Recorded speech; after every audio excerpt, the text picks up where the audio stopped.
بسم الله الرحمن الرحیم. زه یم ډاکټر افسر خان یوسفزی، یو ستاسو سره نن یو ځل بیا مخاطب یم خپل ټاپک حوالې سره. ټاپک زموږ نن په دې حوالې سره دی چې کوم خلق اکسیډنټ وشي یا وغورځېږي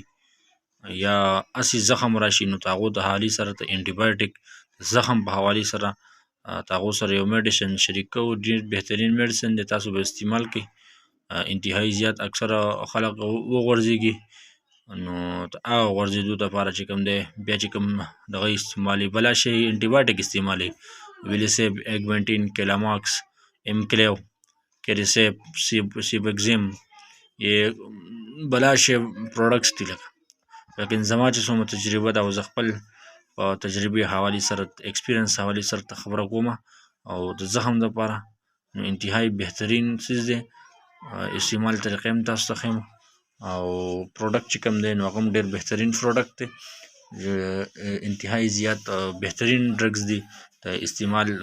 کوم موږ چې دی زموږ ایکسپیرینس مطابق نو ډېر زیات دغه دی. هغه زخم چې کوم پړسېدلی وي، انتهایي زیات زخم وي، هغه نو کوي، پیپ کوي او اوبه ترې بهیږي، نو هغه زخم چې دی موسټلی چې کوم دی نو هغه زخم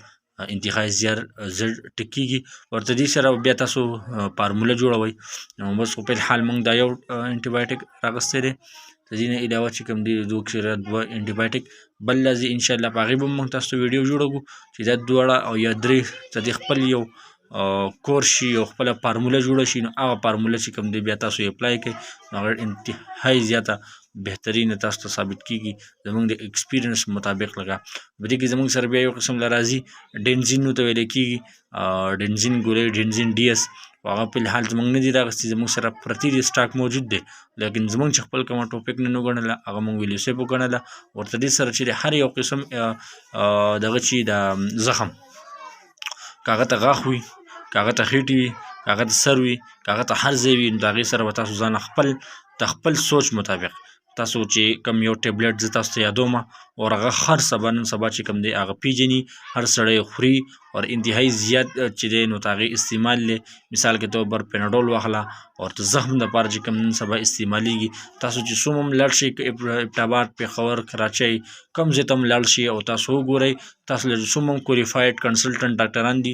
زخم سره راکوي، نو د زخم سره چې تاسو له کوم یو ټیبلټ راکوي، لکه هغې سره به تاسو له راکوي فلایجل په نوم باندې راځي، یا هم په دې نوم باندې یو ټیبلټ سره راځي، هغه به تاسو له هم د دې سره لازمي اډ کړئ. ولې چې دا ورسره اډ شي نو د دې چې کوم جراثیم دي هغه هم ختم شي، او دا زخم چې کوم دی نو زخم هم انتهایي زیات دپاره مفید دي دا د دې دپاره. او دا زیات تر چې کوم دی ډاکټران صاحبان چې کوم دي نو هغې د غاښ د درد لپاره ورکوي. ولې دا چې اکثر جوړ شوي وي اول په دې باندې چې کوم ایکسپریمنټ شوی نو هغه د غاښ د زخم دپاره شوی. اوس یې خلق د خېټې د درد دپاره چې خېټه کې کوم جراثیم دنده راشي، په خېټه کې چې کوم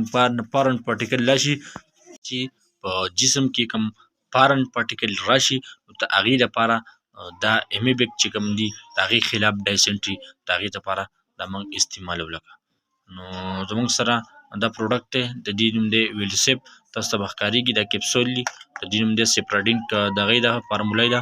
او زموږ سره دې کې 12 کپسول راځي، په دې کې زموږ سره 250 هم راځي، دا زموږ سره 500 ملي ګرام دي، او په دې کې زموږ سره ویلیسیب شربت هم راځي، په سپرینک کې بوش کمپنۍ هم راځي، جی اس کے کمپنۍ ده. انتهایي زیات بهترین څیز دی. استعمال طریقه یې دا ده چې یو ټیبلټ سحر، یو ماښام، ورسره به چې هر قسم کار کوئ. د معدې پروډکټ چې کوم دي، د معدې شربت چې کوم دی، که هغه ګویزګان دی، که میوکین دی، که لاجیټه دی، او که پودینه شربت دی، د ستاسو مطابق هلته کوم هم شربت وي نو هغې استعمال به لازمي کوئ نن سبا. ولې خوراکونه داسې راوتي دي او یو ټیبلټ کې داسې کیمیکل دي، داسې کیمیکل او داسې خوراکونه چې یو ځای شي نو هغه زموږ معده چې کوم دی هغه ډیمیج کوي، معده خرابوي، نو د هغې د وجې د خرابېدو د وجې خلک بیا وایي زموږ ګیس جوړېږي، زموږ قبض جوړ شو، زموږ په سر درد راغی، زموږ چکر راځي، موږ خوب نه راځي، موږ یېرېږو، د هغې نه ګیس جوړ شي. نو ستاسو ته زه دا یو گزارش کوم چې کوم هم ټیبلټ استعمالوئ د هغې سره لازما شربت شو، پودینه شوله، یا داسې رایزیک ګولۍ شولې، یا رایزیک یا ټیپ ایچ شو، یا انسټا شو، دغه شانتې یا سوډا شو، یا رایزیک سیډ شو، دا چې کوم دي د میډ پروډکټ چې کوم دي تاسو سره لازم استعمال کړئ امید لرم چې تاسو به زموږ ویډیو خوښ شوي او که ویډیو مو خوښ شو نو لایک کمنټ وکړئ او چینل سره زموږ سبسکرایب کړئ ولې چې دغه شان د انفارمیشن ویډیوګانې موږ راغواړو تاسو په سوچ کې تاسو څنګه څه قسمه کوېسچن یا تاسو ویل غواړئ چې تاسو په دې باندې ویډیو تاسو کوئ نو هر قسم ویډیو جوړول ته موږ تیار یو لاړ شئ زموږ د چینل ویزټ وکړئ او وګورئ موږ بهترینې خوندورې په شارټ کټ کې په لانګ ټرم کې موږ ویډیو جوړې کړي هغه وګورئ او خپل زندگی یا خپل کور کې ستاسو دپاره انتهایی زیات مفید ثابت شي ستاسو په فیوچر کې په کار راتلی شي تھینک یو سو مچ د نیکسټ ویډیو لپاره الله پامان